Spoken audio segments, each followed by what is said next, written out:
What is up and welcome to Mamps on the Map and to my first timer's guide to Disneyland California, the happiest place on earth and the first theme park opened by a man like Walt Disney himself.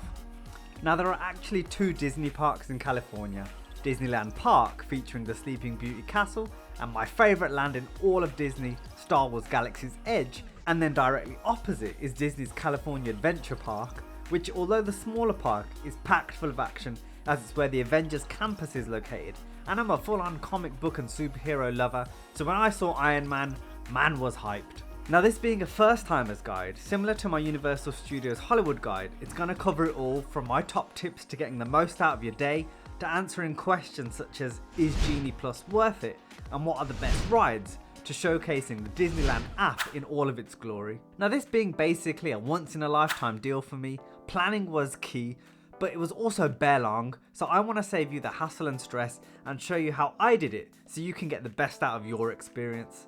I managed to basically do everything that I wanted to do, and the day itself was mad chill, stress free and just all round top notch vibes, and part of that was down to a little summit called Genie Plus. So let's talk about it. So what exactly is Genie Plus and is it worth it? Well, think of Genie Plus as Disneyland's answer to a Fastpass system with a few extra perks thrown in there for good measure. Now in short, yes, Genie Plus is 100% worth the extra 20 quid if you're in the UK or $25 for anyone watching from America. And that £20 gets you a lot of bang for your buck, especially for someone like me who can't just stroll over to California for a cheeky cold brew with Kylo Ren and the lads. I wanted my day at the Disney parks to be stress free and I wanted to do as much as I possibly could, and Genie Plus definitely allowed me to do that. So Genie Plus gives you the power to use something called Lightning Lanes, which are essentially a fast pass lane or queue jump, meaning you don't need to spend light years queuing in the standard line. Now it's different to the Universal Studios Express Pass, which is essentially a shorter queue that you wait in. The way the Lightning Lanes work is that it allows you to essentially pre-book your ride slot, meaning less time wasted standing in line and more time seeking thrills and having the time of your life. So when you log into the app, you'll see the standby line time and the Lightning Lane time. So for example, if I wanted to ride Big Thunder Mountain Railroad, this shows that you can either go and queue for 35 minutes or you can book the ride for 12:40 PM. Of course, there are some finer details to this system that you need to know because it's not as simple as booking all the rides and skipping all the queues. It's a bit more complicated than that. Firstly, you can't book multiple Lightning Lanes at once. So once you've booked a ride, you will unlock another Lightning Lane pass as soon as you've checked into that ride or after 2 hours have passed. And that brings me on to my first top tip. Book your next Lightning Lane as soon as you've scanned in for the previous ride, ideally trying to pick a ride with a time that is soon approaching. That way you can jump straight to the next attraction. Also, the Genie Plus Lightning Lanes can be used only once per ride or attraction, so if the normal standby lane is short, don't waste the Lightning Lane on it. Just queue as normal, because then if later in the day you fancy riding again, you've got a spare Lightning Lane to use. Now if you're going to take one thing from this guide, this in my opinion is the best advice I can give. Go to Star Wars Rise of the Resistance first. Literally as soon as you enter the park, make your way there. This is hands down the most incredible, jaw-dropping, immersive ride I have ever been on, and you do not want to miss this.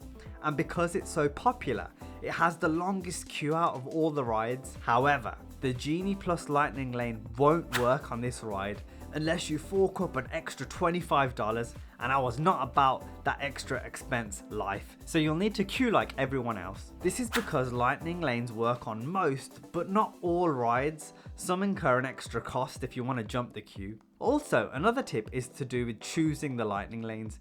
Make sure you're booking Lightning Lane times that are going to happen soon. For example, if it's currently 10 AM, don't book a Lightning Lane for like 4 PM, because then you're going to have to join the standard queue for every ride in between now and then, or have to wait 2 hours before you get given another Lightning Lane to use. Also, it goes without saying, but try and get to the parks early, ideally at rope drop to get the most out of your day. I went in mid-March and it was still pretty rammed, so just keep that in mind. The one thing to also be prepared for at both Disneyland and California Adventure is that the rides are actually pretty unreliable, often being down due to various issues, sometimes happening whilst you're mid-queue, meaning that you're either queuing for even longer or the ride temporarily closes and you have to leave the queue, which which is so annoying and can really ruin the experience. So what happens if you've got a lightning lane booked and the ride closes down? Well, every cloud has a silver lining, and Disney's answer to the inconvenience is the gold dust called the Multiple Experiences Pass. Now what this is essentially a free pass to be used on any lightning or non-lightning lane ride and at any time. That's right, you can basically just swing on into whatever ride you fancy, with a few exceptions of course, such as the paid lightning lane rides. Another thing Genie Plus gives you access to is the Disney Photopass, giving you free and unlimited access to photographs captured by the Disney staff and the ride cameras. Now to be honest with you, it's not really anything to shout about. The quality of the photos ain't all that, and to be honest, smartphone cameras are much better in my opinion. So what if you're somebody who can't ride? For example, you've got a baby. Well, Disney's answer to this is something called Rider Switch, which is basically a free lightning lane pass. So let me give you an example of how this works. So me and Mrs. On the Map went with my brother, his wife and my nephew who was too young to ride most things. Me and Mrs. On the Map then queued as normal for Star Wars Rise of the Resistance, informing a staff member at the ride that we were with my brother and his family. This then unlocked Rider Switch passes to be used after me and Mrs. On the Map were done.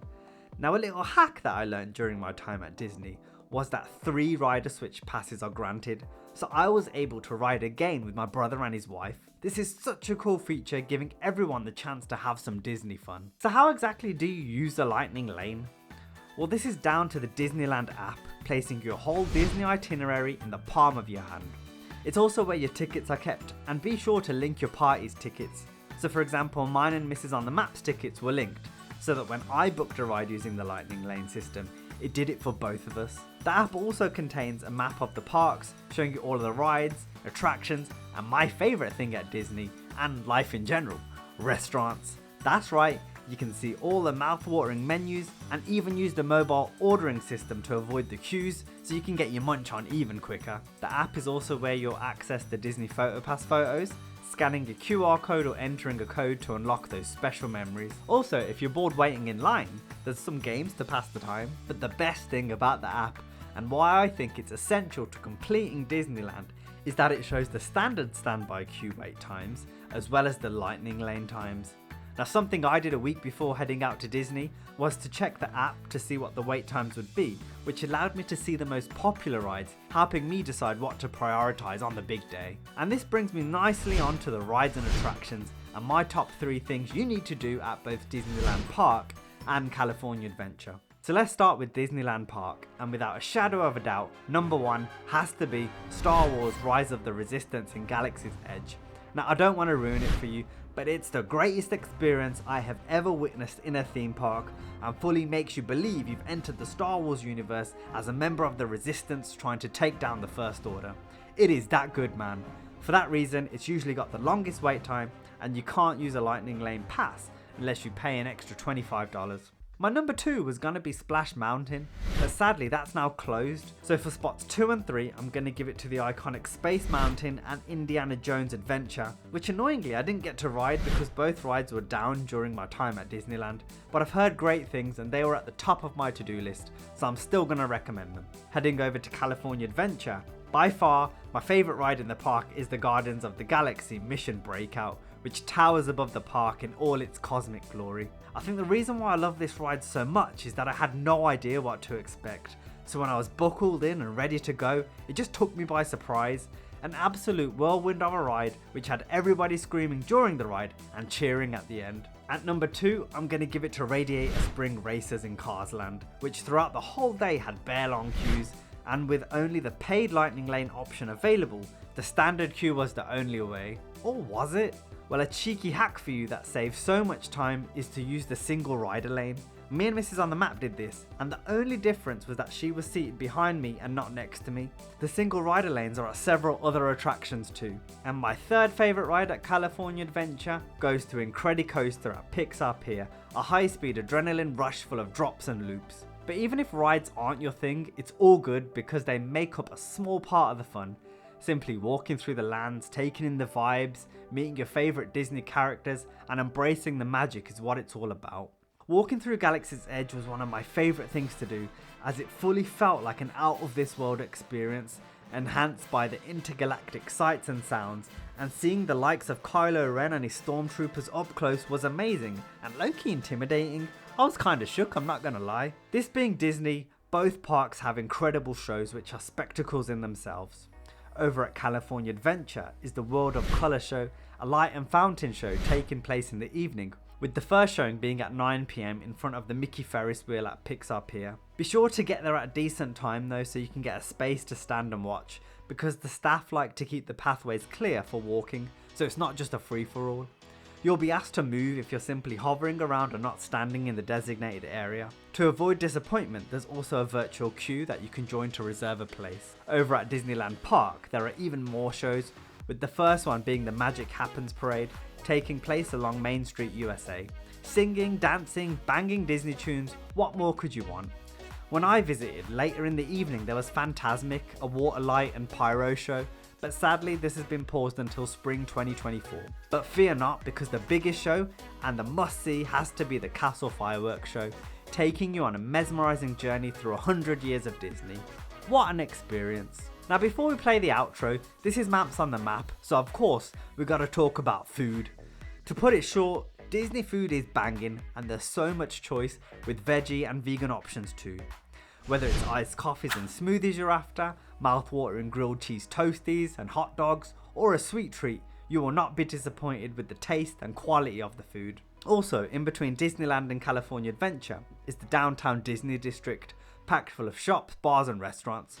I hit up Black Tap, famous for their craft burgers and crazy shakes, and man, these burgers, simply delicious. If you want to know more about food and drink at the parks, check out my Disney food tour where we go on a madness, eating our way through both parks for 48 hours. And that concludes my first timer's guide to Disneyland and California Adventure Park. If you enjoyed the video, don't forget to leave a like. Got any questions about Disneyland, whether it be California Adventure Park or the other Disneyland park, then leave a comment down below or DM me on Instagram. And as always, it's been a pleasure. I've loved my time here at Disney. Till next time, peace!